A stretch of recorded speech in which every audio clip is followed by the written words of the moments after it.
Welcome back to LX News Now. The school year is officially off and running all over the country, but teachers, students, parents, they all have a lot, and I mean a lot of catching up to do this year. Check out this headline here. Data shows reading and math scores fell sharply during the pandemic. Now, going into more detail here, according to the National Center for Education Statistics, during the first 2 years of the pandemic, reading scores for 9-year-olds saw their largest drop in 30 years. At the same time, math scores dropped for the first time ever in the history of this data. And all of this points to a problem the Secretary of Education says has to be solved.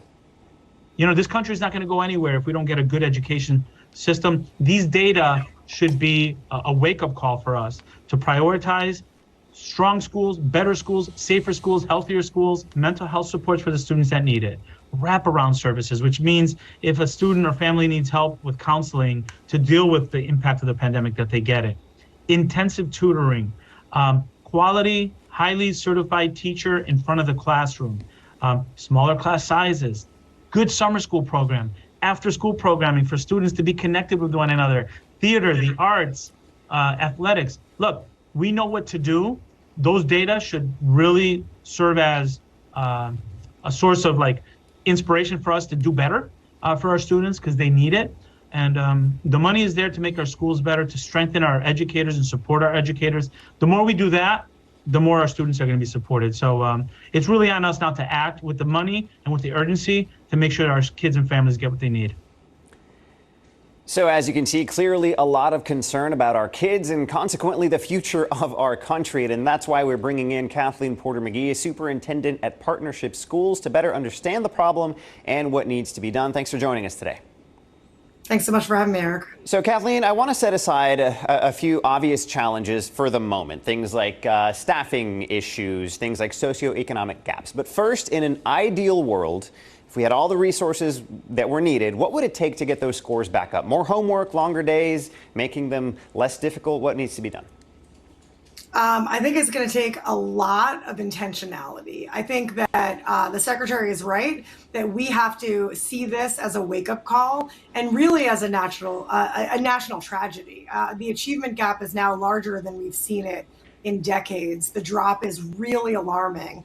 And it is a direct consequence of a number of things, but one in particular, which was the large scale and widespread school closure over the past 2 years in response to COVID. And in fact, there's been some really interesting data that shows that the states that had longer school shutdown, the achievement gap widened even more. So there's a direct correlation between those two things. And so I think what we need to do right now is we need to bring intentionality and focus to our work. Attendance is key. There are still students around the country who are lost to COVID, whose attendance has dropped to alarming rates. We need to rebuild the norms of in-person learning every single day. And I know that sounds like a basic thing, but given the impact that COVID school shutdowns have had, rebuilding those norms is going to take some intentionality. It's going to take some time and it's going to take some planning. I think in addition to that, rebuilding the norms around attendance, we really need to take a look at our curriculum, particularly for teachers who are struggling with a diverse number of students, some of whom are very far behind, some of whom may be on grade level. They need to have the curricular resources that they need to meet kids where they are and to get them where they need to be. And so I think it's not about trying to do everything all at once. It's about choosing really carefully what you do and then doing those things really, really well. So all of this is happening during a teacher shortage. So on top of having gaps within one classroom, if a certain grade level doesn't have enough teachers, then you're just adding more students to an already full classroom. How challenging is that from the educator's perspective? I mean, it's definitely challenging. Anything that contributes to an already alarming crisis is going to put additional stress on the system. And that's where, again, I think looking at how are we supporting teachers? What does that look like? How are we helping them focus their time and their planning so that they can juggle what is most important for students right now? And again, I think a few things, time is one, and I think curriculum becomes increasingly important. Again, make sure that teachers have what they need. I think sometimes we make the job of the teacher too complicated. And so as leaders, we need to be thinking about ways we can simplify, remove some of the distractions, and really help our teachers focus. I want to talk about another challenge, exploring the numbers more closely. Sure, there's a performance drop generally in these testing scores. But one thing that came to light during the pandemic was obviously some families have more technology at home. They have stay-at-home parents that are able to get them through at-home learning. Other kids don't have any of that. So there are some clear socioeconomic gaps that have arisen. What can we do about those as a society to kind of close that gap a little bit? And that, you're exactly right. That is exactly what we saw, exacerbated by COVID. Again, I think it's almost like the rich get richer and the poor get poorer when you have a national crisis like the one that we faced. And I think we're seeing that because, again, the drops that we saw on the NAEP data, the test scores that came out yesterday, they were gaps specifically concentrated among our neediest students. And so the gaps between the haves and the have-nots grew larger than ever. And so I think there are a number of things we need to do. I think we need to make sure we're targeting resources, time, curriculum, teacher time, high quality teachers in the classrooms that serve our neediest students, our neediest children.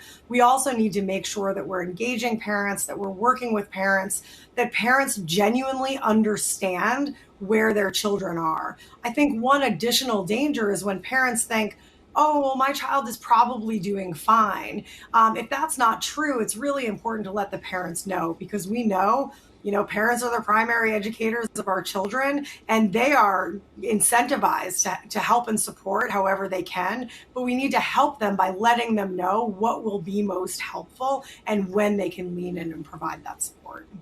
So I'm glad you mentioned the role that the parents play, because as I mentioned, during the teacher shortage, during this basically national catch-up that we have to do to get our kids back to speed, is it going too far to say that, parents need to work harder than ever with their kids, sit down, make sure they're doing their homework, be engaged, keep them engaged? What's your message to the parents out there and their role and the vital role that they play in boosting these numbers?